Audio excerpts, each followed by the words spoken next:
Hey everyone, how's it going? Welcome to NoDQ video here on NoDQ.com and the YouTube channel. As always, this will be the final edition of NoDQ video. Until after Survivor Series weekend, we have WWE NXT TakeOver War Games as well as Survivor Series itself. NoDQ.com will have you covered with the latest news, rumors, and of course, live results coverage. But for now, I got your questions, your final questions regarding the Survivor Series pay-per-view and other topics, so let's get started. First one today comes from Future Shocker. With Triple H joining Team Raw and making the Survivor Series card even more stacked, do you think this could be the best Survivor Series in a long time or perhaps ever? I think on paper, going in, this is one of the strongest Survivor Series cards that WWE has ever put together. The Raw 5-on-5 match is amazing. You have a mix of the future stars, Samoa Joe, Finn Balor, Bobby Roode, Braun Strowman, Shinsuke Nakamura, and then you have some of the veterans. You have Kurt Angle, Shane McMahon, John Cena, Randy Orton. It is really a star-studded match, and there's so many different interesting matches within this match. You can have Triple H versus Bobby Roode. You can have Nakamura versus Samoa Joe. We saw it on the NXT shows, but we can see it now on the main roster. We can see Samoa Joe versus John Cena. We can see John Cena versus Finn Balor. There's so many different combinations. Kurt Angle versus Shinsuke Nakamura or Bobby Roode. So many different types of situations we can have in this one match. That match is unbelievable. And then you have Brock Lesnar versus AJ Styles, which, as I've said before, is a huge upgrade from Brock Lesnar versus Jinder Mahal. Should be a really awesome match if they are given time and they really play up on the whole David versus Goliath thing. I think it's going to be an awesome match. You have Alexa Bliss versus Charlotte, which is pretty much a dream match, I think, for a lot of people. Again, it's probably an upgrade, with all due respect to Natalya, because Charlotte, as a babyface against Alexa Bliss, I think it's just a stronger match. The women's match is really strong. It's overall a very solid show, and you have The Shield versus The New Day. On paper, one of the best cards. Now, the question is, can it live up to the hype? That's my fear now, that WWE built this up so well. Can they really deliver one of the best shows of the year? I mean, theoretically, this should be the best WWE pay-per-view of the year and maybe the best pay-per-view in years if WWE books it correctly and the matches are really solid. It should be an A pay-per-view. I'm really hoping it is, but I end up getting disappointed more times than not, so I'm not exactly getting my hopes up. I'm just worried WWE might somehow screw up this pay-per-view, but there's no good reason why this should not be the best pay-per-view in a long time from WWE. This one comes from Smurtaza. Has WWE started listening to us, or are they selling tickets for Survivor Series? I mean, Shane, Triple H, Kurt Angle, John Cena, and Randy Orton in the 5-on-5 match, and AJ Styles facing Lesnar as a WWE champion. I think part of it is to make sure this event is sold out. I believe it's sold out. If not, it's close to being sold out. It should be sold out by the time of the show, definitely. And if I was anywhere near Houston, I would go to this show. So yeah, that's part of it, and part of it, of course, is trying to keep the network subscribers growing. And it's interesting because in previous years, WWE really hasn't put much stock into Survivor Series like in previous years. For the first time in a while, Survivor Series feels like a really big deal. So whatever the reason is, and it could be a combination of reasons, but hats off to WWE for really building this card. And this is how it should be built every year. This is a Big Four show. Survivor Series has been one of the major pay-per-views going back to the 80s. So it should be a big deal every year. And this kind of build that WWE has done this year, it shouldn't be a surprise people should not be shocked that WWE did such a good job building it. It's Survivor Series. It should always be made to be as big of a deal as possible. This one comes from VJBT. With all of his recent babyface live event appearances all over social media, do you see Triple H returning on screen as a babyface during WrestleMania season next year? I think the likelihood is Triple H goes back to being a heel. If I had to predict a match right now, I would say it's going to be Triple H versus Kurt Angle, and we very well could see something at Survivor Series to get the ball rolling with that storyline. Kurt Angle loses his job, and then Triple H and Angle have their match at WrestleMania. I could see something like that happening.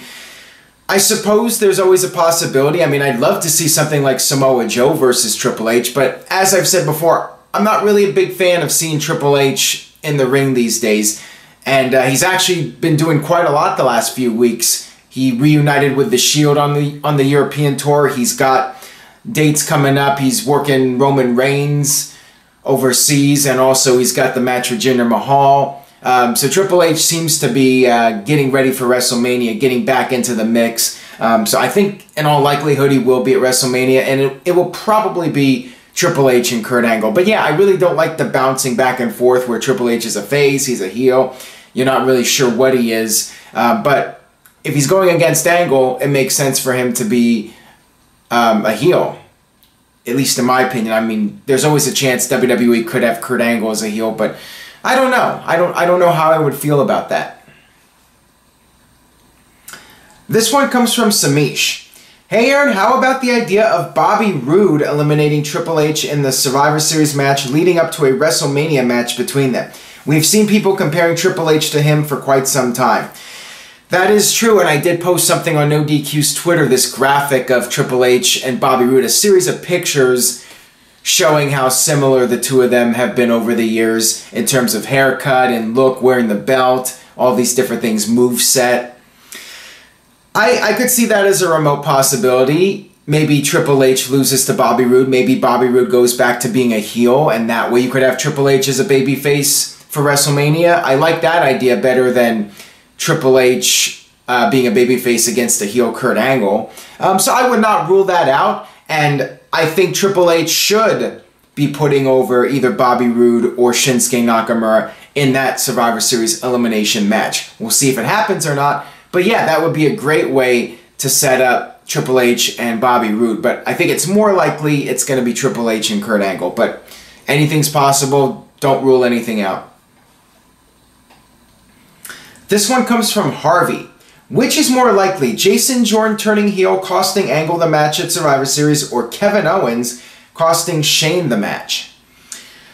I think there's a decent shot both will happen. I could see a lot of interference in this match. I could see Kane interfering, maybe costing Strowman. I could see Jason Jordan getting involved, costing Kurt Angle, turning heel. I could see Kevin Owens and Sami Zayn getting involved. I could see a lot of different people interfering in this matchup and a lot of screwy eliminations, not a lot of clean eliminations. With the star power in this match too, I find it hard to believe that we're going to be seeing a lot of clean pinfalls. Now, I'd like to see Cena and Triple H do some clean jobs in this match. See Cena put over Joe or Balor, and I'd love to see Triple H put over Nakamura or Bobby Roode, but I think we could very well see a lot of outside interference. I mean, one entire team has to lose, so 5 guys have to get beaten in this pay-per-view match, and my gut feeling is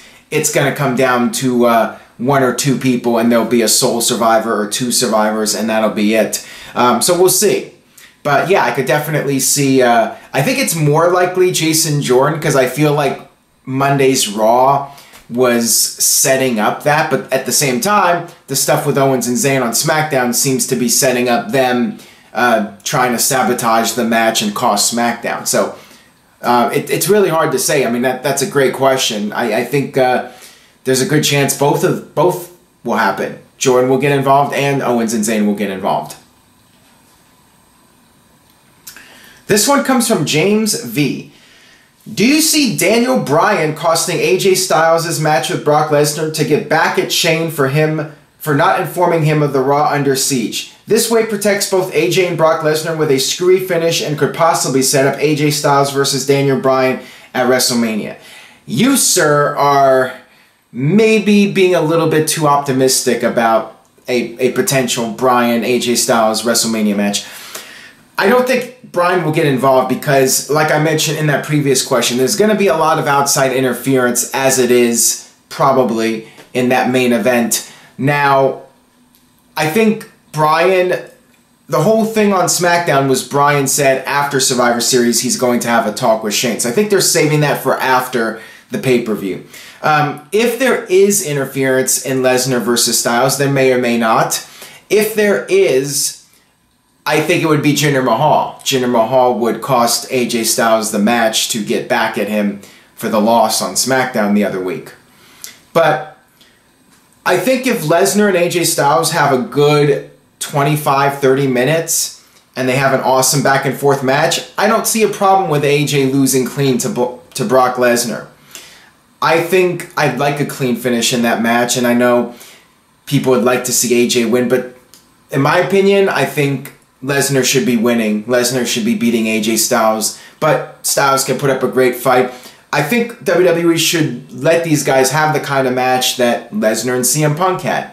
We'll see if that happens or not, but that's what I'm hoping for at least. I hope they go more than just 5 or 10 minutes. Let these guys have a lengthy match, back and forth, all-out battle to see who the dominant champion is. But this is the two world champions. This should be an all-time classic match. So give these guys 25-30 minutes and maybe just have a clean finish. And that way, if you do a long match, AJ Styles looks strong in defeat the fact that he went so long with Lesnar. So that's what I would do. I would just have a clean finish for this. This one comes from Durka. Could you see Neville returning at Survivor Series to attack Enzo and become a babyface?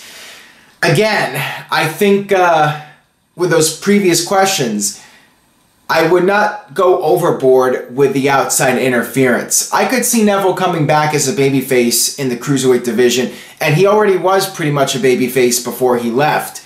I could see that happening, but maybe not on this pay-per-view. Or maybe Enzo beats Kalisto, and then after the match, Neville, his music hits, he comes out and restarts his feud with Enzo. I see that as more of a possibility than Neville actually interfering in the match. Got this one here from Harvey. With rumors of Neville returning, would you put him with Sami Zayn and Kevin Owens on SmackDown Live, creating a monster heel faction, feuding with the New Day and other faces?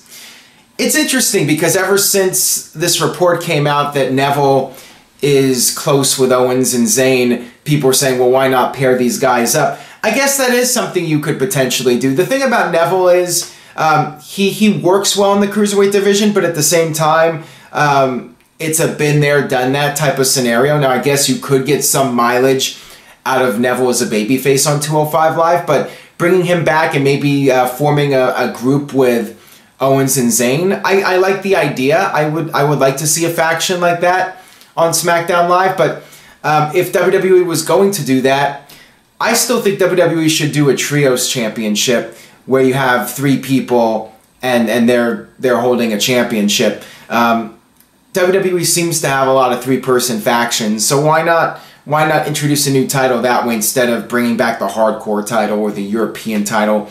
I've heard these various suggestions. I mean, really, I think there's too many titles right now, but if WWE was going to bring back another title, I say introduce a trios title and do something different. But yeah, I would like to see the 3 of them as a group, and that could be a good way to utilize Neville. But maybe have him come back to 205 Live first, and then in a couple months have him go align himself with Owens and Zayn.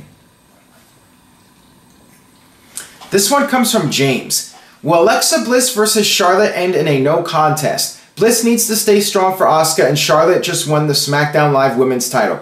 Should Natalya have stayed champion and lost to Alexa before dropping to Flair? This is a really solid question because, yes, Alexa Bliss is the top star on Raw, and she should be protected if she's going to be facing Asuka for the title at some point. But at the same time, Charlotte might be facing Ronda Rousey at WrestleMania or be involved in a WWE Horsewomen versus MMA Horsewomen match. So that is a really interesting scenario. How do you book this match and protect both women? Again, like AJ and Lesnar, maybe if you have a really solid, lengthy match with these two that goes back and forth, then it's okay to have one of them lose. People have also suggested the idea of Carmella cashing in, but shocking everybody. She comes out during the match, and instead of cashing in on Charlotte, she shocks everybody and cashes in on Alexa Bliss. So that would be really interesting, and that way Alexa gets screwed out of the title. So that's something WWE could do as well. So if there's not going to be a decisive winner, I think the most likely scenario is a Carmella cash-in. Got this one here from Larby. Could you see Paige replacing Charlotte at the Survivor Series tag team match? We don't want the same team as last year with Natalya. I would not rule anything out. I think anything's possible. Now, apparently Paige was going to be brought back to Monday Night Raw. She was at Raw this week. However, maybe that was a swerve by WWE to think that Paige isn't returning at Survivor Series in that spot. It could just end up being Natalya. It could be Natalya, it could be Nikki Bella, it could be Paige. There's a lot of possibilities. I'm really fine with whatever. I would be fine with Natalya being in the match, but I would definitely not rule out Paige being in that match, and the whole thing with her being at Raw was WWE's way of swerving the internet and making people think that she's going to be on Raw, and then when she appears on SmackDown in the match, it's a bigger surprise. So, you know, I would definitely not rule it out. Got this one here from Kyle Allen.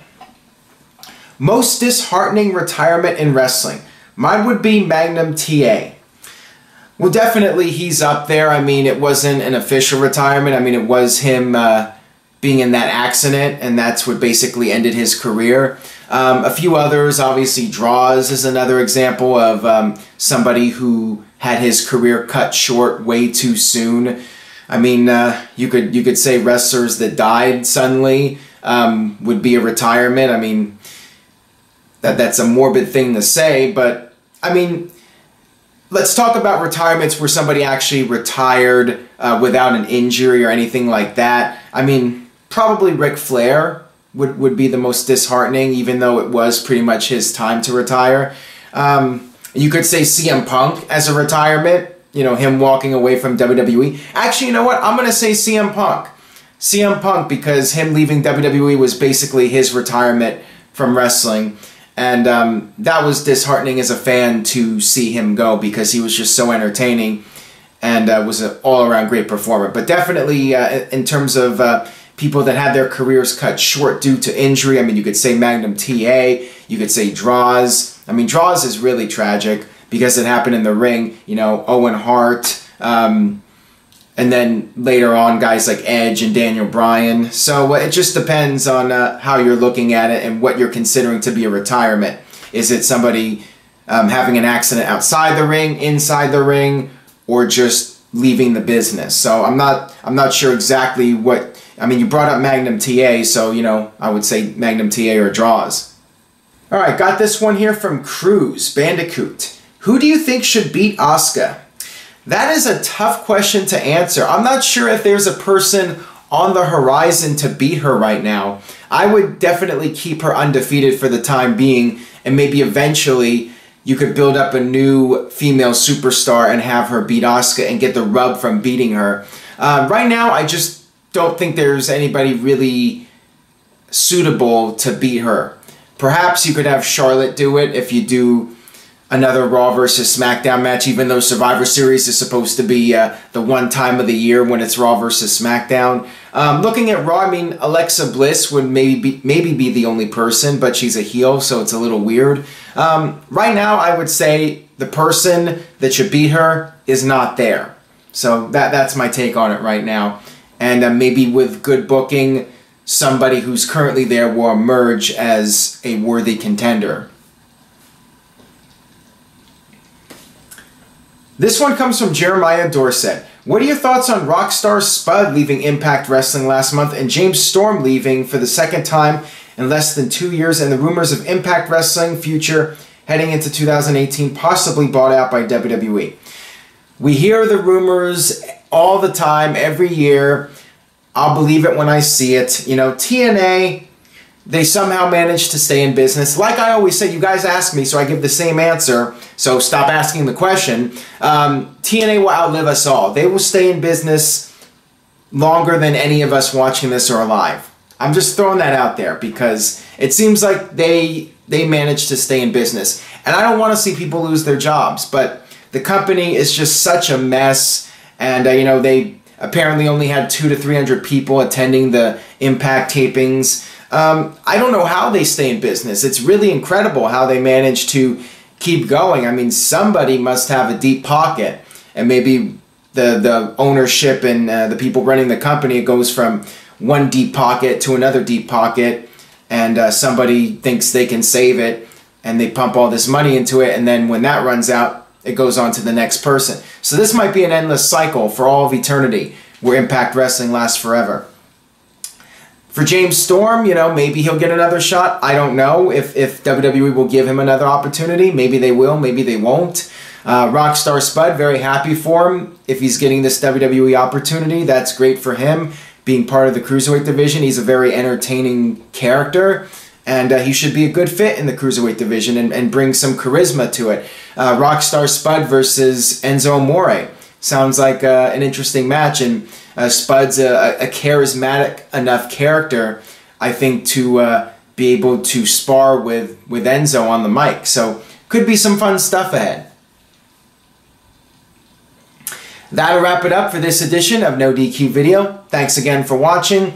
Stay tuned to NoDQ.com for Survivor Series coverage. Check out the review videos coming up, and make sure you watch the predictions videos if you haven't already on NoDQ.com and the YouTube channel. And I will see you guys next time.